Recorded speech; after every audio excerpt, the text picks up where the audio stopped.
We all know that relics is one of the hardest currencies to earn in My Singing Monsters. But is that really true? In this video I'll show you the easiest ways to get relics in My Singing Monsters. Because it's not actually as hard as you may think. Let's get into it. So by far the easiest way to get relics is of course by exchanging with diamonds. If you don't know, you can actually exchange your diamonds for relics in the market. So how it works is you start out by exchanging one diamond for one relic, and then it goes up to 3 and reaches the cap at 50. So I would recommend you to do this 2 times a day. So spending 4 diamonds to get 2 relics. That's what I do every single day I log in. I will exchange 2 times for 4 diamonds because that is definitely worth it. I would not suggest actually going above the 4 diamonds because at that point I wouldn't really say it's worth it. But if you want to, you of course can. But it's definitely one of the easiest ways to get relics.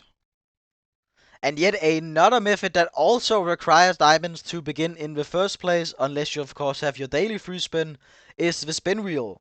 Because for 2 extra diamonds you can spin the wheel and you'll have the chances to get 3 relics on the actual wheel, or you can get the chest, which can contain 10 relics, 20 relics, or 30 relics. So the spin wheel is also a good way to get relics. And of course, we also have the good old daily login bonus, which gives 2 on day 2, 4 on day 4, and 8 on day 8. So that's pretty simple. You just log in and get relics that way. And we also have the bonus items, where if you level up a monster above level 15, it has the chance to actually produce 3 relics if you're really lucky.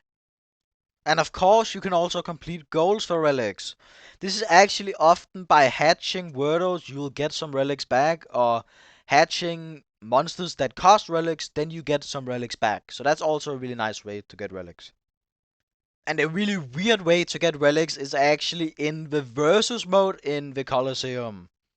This one I have never done, so I can't really say much, but if you reach the required tier in the versus mode, you can actually get relics as rewards as well. So that's pretty nice. And of course, I had to save the best one for last. And also the hardest one to set up, of course. It's the Amber Island.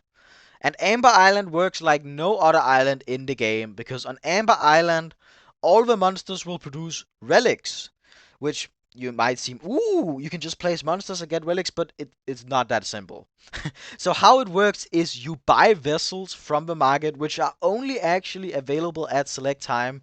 The only vessel that is available all the times is gonna be Kenya, but all the others you have to wait.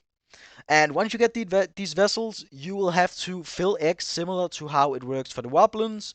But this is often gonna be magical monsters, so it's gonna be really, really harder to fill these vessels to activate them.